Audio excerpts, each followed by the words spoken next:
నమస్కారం ఘంటారావానికి స్వాగతం. ముందుగా ప్రధానాంశాలు. కేంద్ర కేబినెట్ ప్రత్యేక సమావేశం ప్రారంభం. రేపు పార్లమెంట్లో ప్రవేశపెట్టే బిల్లులపై చర్చ.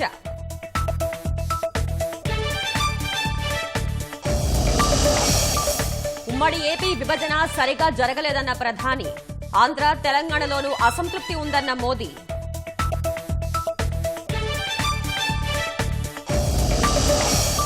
చంద్రబాబు అరెస్టుపై లోక్సభలో గళమెత్తిన గల్లా జయదేవ్. విడుదలకు జోక్యం చేసుకోవాలని ప్రధాని హోంమంత్రికి వినతి.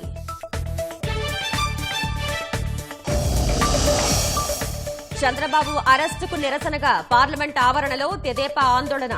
హాజరైన లోకేష్, జగన్ తీరుపై మండిపాటు. ఢిల్లీ నుంచి లోకేష్ వచ్చిన తర్వాత పొత్తుపై సమన్వయ కమిటీ. వైకాపా అరాచకాలపై పోరు ఆపొద్దని యనమలకు చంద్రబాబు సూచన. చంద్రబాబుకు మద్దతుగా రాష్ట్ర వ్యాప్తంగా నిరసనలు. అధినేత విడుదల కావాలంటూ వినాయక మండపాల్లో పూజలు.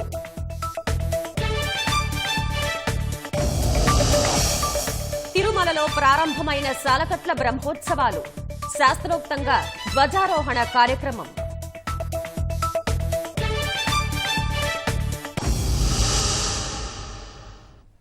పలు కీలక అంశాలు పార్లమెంటు ప్రత్యేక సమావేశాల్లో చర్చకు రానున్నాయని ప్రభుత్వం ప్రకటించిన నేపథ్యంలో కేంద్ర కేబినెట్ సమావేశంపై అందరి దృష్టి కేంద్రీకృతమైంది. ప్రధాని నరేంద్ర మోదీ అధ్యక్షతన కేంద్ర కేబినెట్ భేటీ జరుగుతోంది. చట్టసభలో మహిళలకు రిజర్వేషన్లు కల్పించే మహిళా కోటా సహా పలు బిల్లులకు కేంద్ర కేబినెట్ ఆమోదం తెలిపే అవకాశం ఉన్నట్లు ప్రచారం జరుగుతోంది.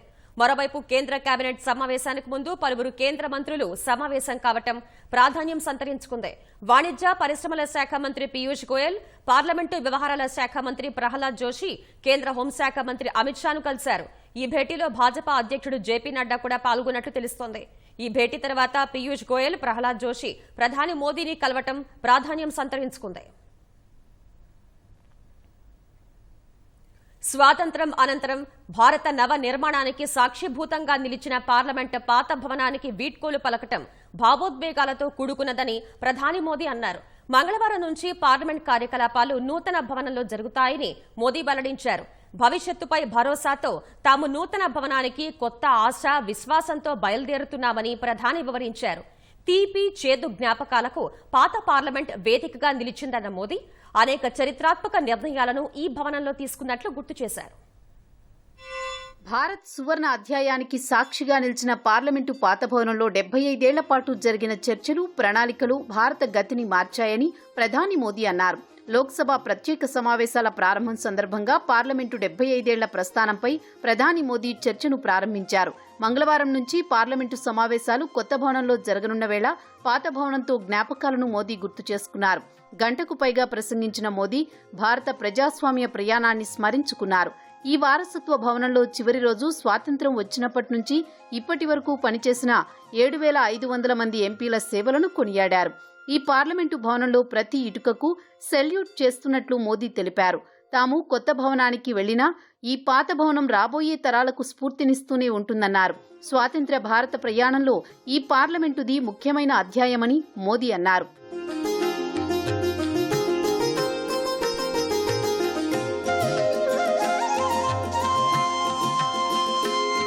పాత పార్లమెంటు భవనంలో జరిగే చివరి సెషన్ చారిత్రాత్మకమైనదన్న మోదీ భారత ప్రజాస్వామ్య ప్రయాణంలో ఇది కీలకమైన ఘట్టమన్నారు.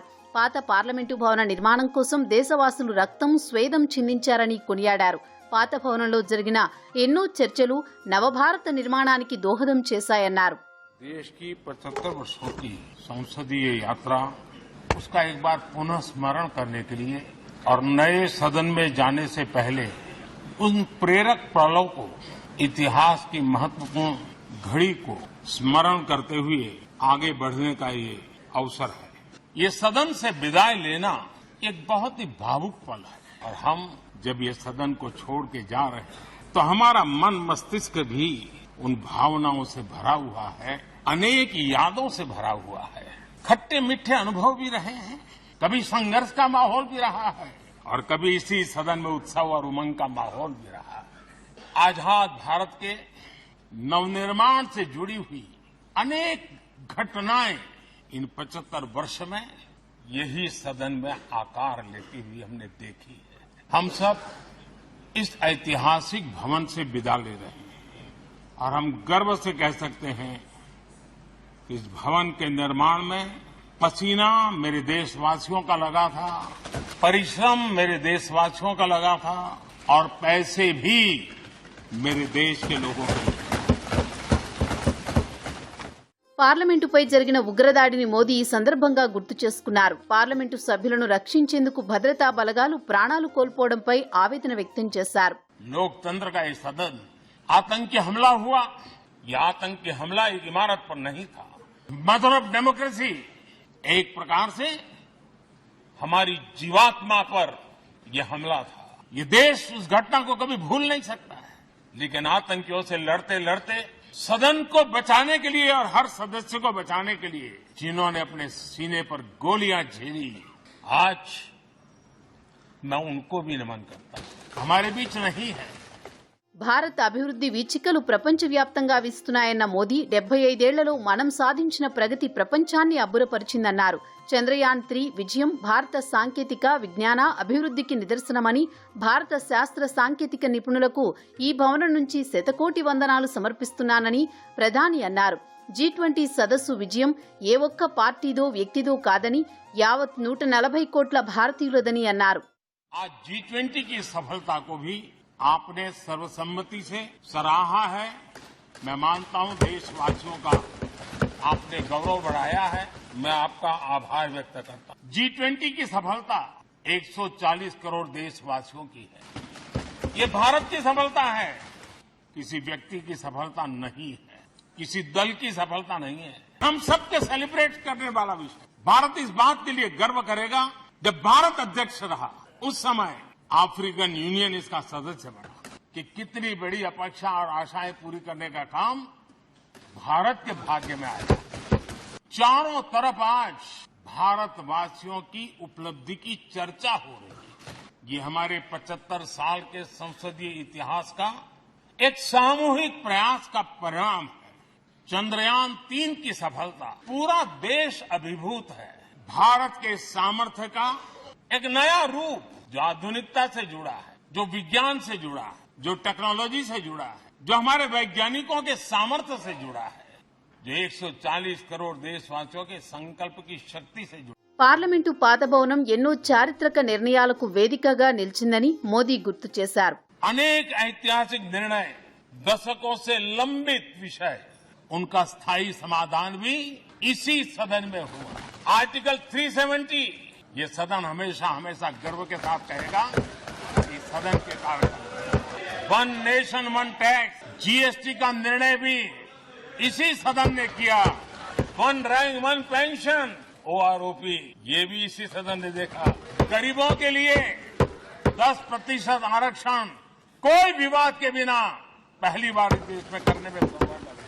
దేశం నుంచి ఇంతటి ప్రేమ, గౌరవం లభిస్తాయని తానెప్పుడూ ఊహించలేదన్న మోదీ, రైల్వే స్టేషన్ ప్లాట్ఫాంపై పనిచేసిన వ్యక్తి ఈ సభలో అత్యున్నత స్థానం పొందాడని మోదీ తన గతాన్ని గుర్తు చేసుకున్నారు. అందుకు తాను దేశానికి కృతజ్ఞత తెలుపుతున్నానని ప్రధాని అన్నారు. తెలుగుదేశం అధినేత చంద్రబాబు అక్రమ అరెస్ట్ ప్రజాస్వామ్య చరిత్రలో చీకటి రోజని గుంటూరు ఎంపీ గల్లా జయదేవ్ అన్నారు. దేశ ఆర్థిక పురోగతికి పాటుపడ్డ ఆయనను రాజకీయ దురుద్దేశంతో అరెస్ట్ చేశారని లోక్సభలో చెప్పారు. దీనిపై ప్రధాని, హోంమంత్రి కలగజేసుకోవాలని కోరారు. ఈ అంశంపై మాట్లాడిన వైకాపా ఎంపీ మిథున్ రెడ్డి తెలుగుదేశం ఎంపీలను ఉద్దేశించి సభలో అమర్యాదగా సంబోధించారు. That when Shri Vajpayee returned to power in 1999, after having lost the no confidence motion, the TDP with 29 MPs in the Lok Sabha was the strongest partner of the NDA. And during that government, many key reforms such as banking sector reforms, telecommunication reforms, aviation reforms, the Golden Quadrilateral Project, the National Highway Development Project, and the promotion of information technology, which saw the establishment of technology parks and IT zones. All these reforms and projects were envisioned by Sri Chandrababu Naidu Garu and implemented by the central government, playing a key role in shaping India's economic growth. Sir, Dr. Kalam was also made president with the support of TDP and Sri Chandrababu Naidu Garu. Yes. Even in the recent past, the suggestions provided by him during the COVID pandemic helped our country to effectively fight it and come out resilient and stronger. And today we see that an unblemished, seasoned leader being arrested with political incarceration. It is a black day to democracy and the history of AP, sir. I wish to bring to the notice of the Honourable Prime Minister and the Honourable Home Minister how law is blatantly violated, cleverly twisted and maliciously to achieve political try to avoid all vendetta the by arresting Sri controversial Chandrababu issues, Garu. please. The main allegation in the case that 10% share of the state government, which comes to about 371 crores for the purpose of skill development, had been released to the project implementation companies and was swindled please. through shell companies. But Now the please CID conclude. has been unable to establish that the money were entrusted to CBN Shri or his PV family Mithun members. Reddy. Is that this kind of political vendetta, misuse of enforcement agencies this is rubbish, and sir. I political think we should incarceration should be stopped Please. in every state? And I appeal to the Honourable Prime Minister and Home Minister you to please, direct you the can- officials you can concerned respond to it. to You can immediately respond to it. release Sri Chandrababu Give Naidu time. Garu. The government had to spend 10%. Hey, కూర్చోరా బాబు. నువ్వు కూర్చొని మాట్లాడినా చాలా కూర్చో. 3,300 crores was the project cost, and 10% was the share of the government, sir. In the GO, whatever was set in the GO was not carried out in the MOU, and without a rupee being paid, sir. Siemens vehemently they said that we are not a part of this. We are not a part of this, and we don't have anything to do with the 371 crores. Hey, kuchara. Wait, We don't have. Hey, kuchara, Nana. You please don't go to the merits of the case. I will control the house. Sir, the income tax department has given a notice to Chandrababu Naidu's PA, and in that 371 crores is what is this case, what we are talking. And ED, sir, they have got the trail of the money to various ET shell companies. Telugu Desam Janasena పొత్తుపై మరో కీలక ముందడుగు పడనుంది. లోకేష్ ఢిల్లీ నుంచి రాగానే సమన్వయ committee సభ్యులను ఎంపిక చేద్దామని party senior నేత యనమల రామకృష్ణుడితో చంద్రబాబు అన్నట్టు తెలిసిందే. రాజమహేంద్రవరం జైల్లో చంద్రబాబుతో ములాఖత్ అయిన యనమలతో చంద్రబాబు అనేక విషయాలపై చర్చించారు. పార్టీ నేతలను వైకాపా ప్రభుత్వం వేధించడంపై చంద్రబాబు ఆవేదన వ్యక్తం చేశారు. శ్రేణులకు సీనియర్ నేతలంతా అండగా నిలవాలని సూచించారు.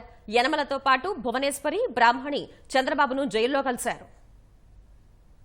రాష్ట్రం కోసం, ప్రజల కోసం తాను ఎన్ని ఇబ్బందులైనా తట్టుకోగలనని, ప్రభుత్వం చేసే అరాచకాలపై పోరాటం మాత్రం ఆపొద్దని తనను కలిసిన యనమల రామకృష్ణుడితో చంద్రబాబు చెప్పారు. రాజమహేంద్రవరం జైల్లో చంద్రబాబుతో ములాఖతైన యనమల రామకృష్ణుడు వివిధ అంశాలపై దాదాపు 10 నిమిషాల పాటు చర్చించారు. జనసేనతో పొత్తు అంశం ప్రస్తావనకు తెచ్చిన యనమల పార్టీ తరపున సమన్వయ కమిటీ సభ్యుల నియామకం అంశాన్ని అధినేత దృష్టికి తీసుకెళ్లారు. లోకేష్ ఢిల్లీ నుంచి వచ్చిన వెంటనే సమన్వయ కమిటీ సభ్యులను ఎంపిక చేద్దామని చంద్రబాబు అన్నట్లు సమాచారం. ఇప్పటికే తెలుగుదేశం, జనసేన శ్రేణులు రాష్ట్రంతో పాటు దేశ విదేశాల్లో కలిసి కార్యక్రమాలు చేస్తున్న తీరు యనమల చంద్రబాబుకు వివరించారు. తనను జైల్లో పెట్టి జగన్ పొందుతోంది తాత్కాలిక ఆనందమేనని, వైకాపా పనైపోయిందని చంద్రబాబు అన్నట్లు తెలిసింది. జైలులో సౌకర్యాలపై యనమల ఆరాతీయగా తాను బాగానే ఉన్నానన్నారు. కానీ తెలుగుదేశం నేతలు, శ్రేణులపై ప్రభుత్వం కక్ష సాధింపు చర్యలు చేపట్టడమే బాధగా ఉందని బదులిచ్చారు. అక్రమ కేసులు పెట్టి వేధిస్తున్న తెలుగుదేశం శ్రేణులకు పార్టీ అండగా ఉండాలని యనమలకు సూచించారు. తన అరెస్టును ఖండిస్తూ సంఘీభావం తెలిపిన జాతీయ నాయకులందరికీ పేరు పేరున ధన్యవాదాలు తెలపాలని చంద్రబాబు కోరారు. జైలులో దోమల బెడద ఎక్కువగా ఉందని చంద్రబాబు అన్నట్లు తెలిసింది. రాష్ట్రం కోసం, ప్రజల కోసం తాను ఎన్ని ఇబ్బందులైనా తట్టుకోగలనని, ప్రభుత్వ అరాచకాలపై పోరాటం ఆపొద్దని చంద్రబాబు తేల్చి చెప్పారు. పార్టీ శ్రేణులు మనోధైర్యం కోల్పోకుండా సీనియర్లు బాధ్యత తీసుకోవాలని చంద్రబాబు సూచించారు. కేసులను న్యాయపరంగానే ఎదుర్కొంటామని యనమల రామకృష్ణుడు తెలిపారు. కార్యకర్తలు ఎట్లా ఉన్నారు, అదేవిధంగా మన కార్యకర్తల మీద చాలా తప్పుడు కేసులు పెట్టారు కదా, బాగా హింసిస్తున్నారు, అదేవిధంగా వాళ్ళు ఎలా ఉన్నారు, వాళ్ళ పరిస్థితి ఏంటి అనేటువంటిది కూడా అడిగారు మా సార్, మా నాయకులు.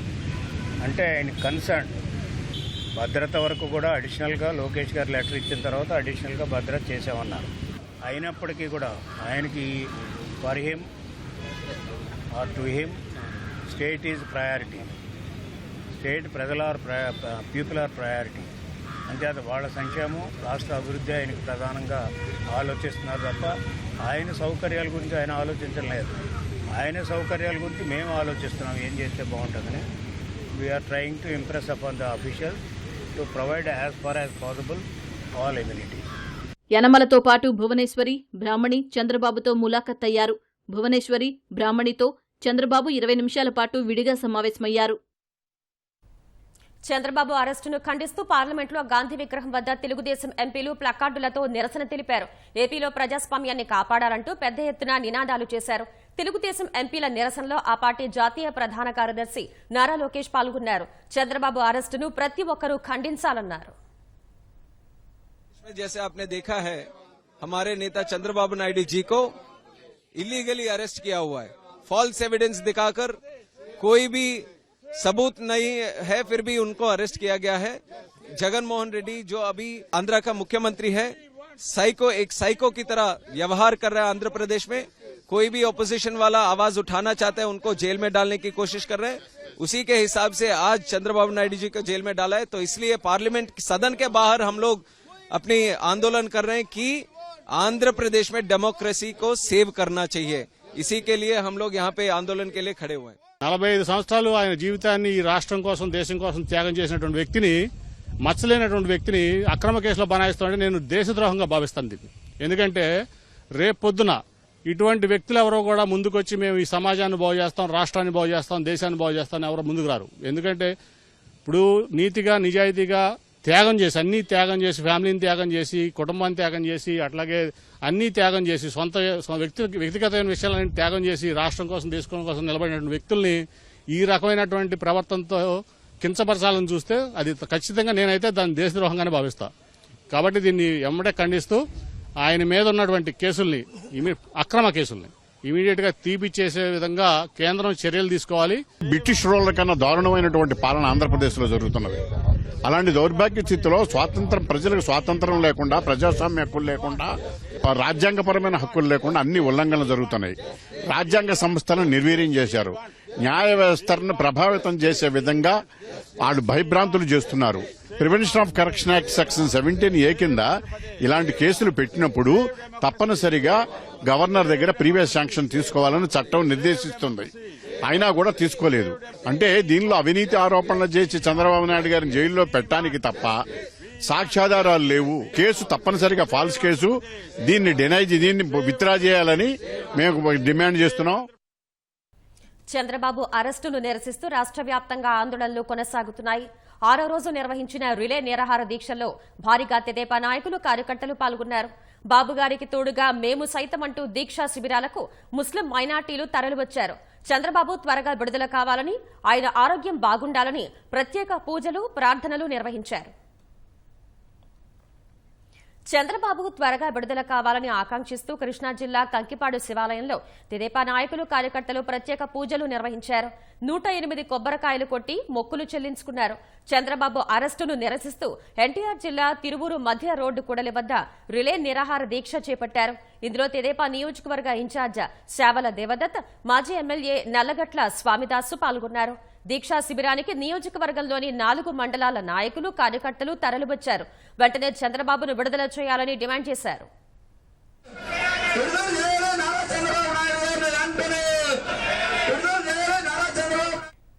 చంద్రబాబు అరెస్టును ఖండిస్తూ గుంటూరు జిల్లా మంగళగిరిలోని రాజధాని రైతులు 6వ రోజు నిరాహార దీక్షలు చేశారు. వినాయక చవితి సందర్భంగా బాబు కోసం దీక్షా శిబిరంలో మహిళలు పూజలు నిర్వహించారు. తుళ్లూరు మండలం మందడంలో రాస్తారోకో నిర్వహించారు. ప్రభుత్వానికి వ్యతిరేకంగా నినాదాలు చేశారు. బాపట్ల జిల్లా అద్దంకిలో ముస్లిం సోదరులు, తెదేపా శ్రేణులు దీక్ష చేపట్టారు. చంద్రబాబును విడుదల చేసేంత వరకు ఆందోళనలు కొనసాగిస్తామని తేల్చి చెప్పారు. చీరాల నియోజకవర్గ తెదేపా ఇన్ఛార్జ్ కొండయ్య ఆధ్వర్యంలో రిలే నిరాహార దీక్షలు చేశారు.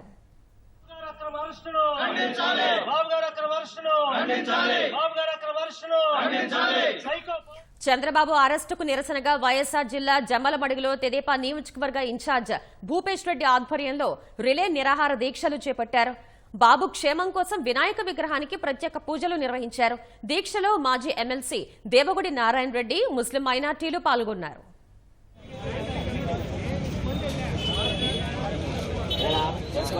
చంద్రబాబు త్వరగా విడుదల కావాలని కోనసీమ జిల్లా రాజోల్లో మాజీ మంత్రి గొల్లపల్లి సూర్యారావు ఆధ్వర్యంలో గణపతికి పూజలు చేశారు. పి గన్నవరంలో తెదేపా నాయకులు, కార్యకర్తలు వినాయకుడికి పూజలు నిర్వహించారు. అమలాపురంలో ముస్లింలు, క్రైస్తవులు ప్రార్థనలు నిర్వహించారు. చంద్రబాబును అక్రమంగా అరెస్ట్ చేయడం అన్యాయమని మాజీ ఎమ్మెల్యే ఆనందరావు మండిపడ్డారు.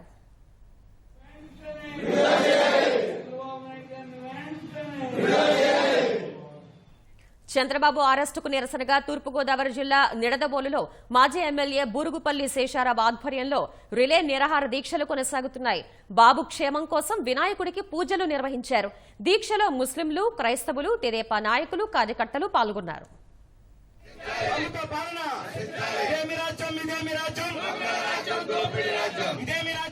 చంద్రబాబు అరెస్టును ఖండిస్తూ కర్నూలులో రిలే నిరాహార దీక్షలు కొనసాగుతున్నాయి. నగరంలోని ధర్నా చౌక్ వద్ద సంతకాల సేకరణ నిర్వహించారు. మాబిదాలపాడులో వినాయక విగ్రహం ముందు ప్రత్యేక పూజలు నిర్వహించారు. చిన్నారులు, యువత, వృద్ధులు పూజా కార్యక్రమంలో పాల్గొని 101 టెంకాయలు కొట్టారు. జగన్ కక్షపూరితంగా చంద్రబాబును అక్రమంగా అరెస్ట్ చేశారని నాయకులు మండిపడ్డారు. ఎమ్మిగనూరులో తెలుగుదేశం ఆధ్వర్యంలో పూజలు చేశారు. వైకాపా ప్రభుత్వానికి వ్యతిరేకంగా నినాదాలు చేశారు. చంద్రబాబు క్షేమంగా తిరిగి బయటకు రావాలని కోరుతూ పార్వతీపురం మన్యం జిల్లా పాలకొండలో నిరాహార దీక్షా శిబిరంలో వినాయకుడికి ప్రత్యేక పూజలు నిర్వహించారు. దీక్షలో తెదేపా నాయకులు, కార్యకర్తలు పాల్గొన్నారు. వైకాపా ప్రభుత్వానికి వ్యతిరేకంగా నినాదాలు చేశారు. చంద్రబాబు అరెస్టుకు వ్యతిరేకంగా అనంతపురం కలెక్టరేట్ ఎదురుగా ముస్లిం మైనార్టీలు ఆందోళన నిర్వహించారు. కలియుగ దైవం తిరుమల శ్రీ వెంకటేశ్వర స్వామి సాలకట్ల బ్రహ్మోత్సవాలు వైభవంగా ప్రారంభమయ్యాయి. సాయంత్రం 6:15 మీనా లగ్నంలో ధ్వజారోహణ కార్యక్రమం శాస్త్రోక్తంగా నిర్వహించి బ్రహ్మోత్సవాలను ప్రారంభించారు. కాసేపట్లో శ్రీవారి పెదశేష వాహన సేవతో వాహన సేవలు ప్రారంభమవుతాయి.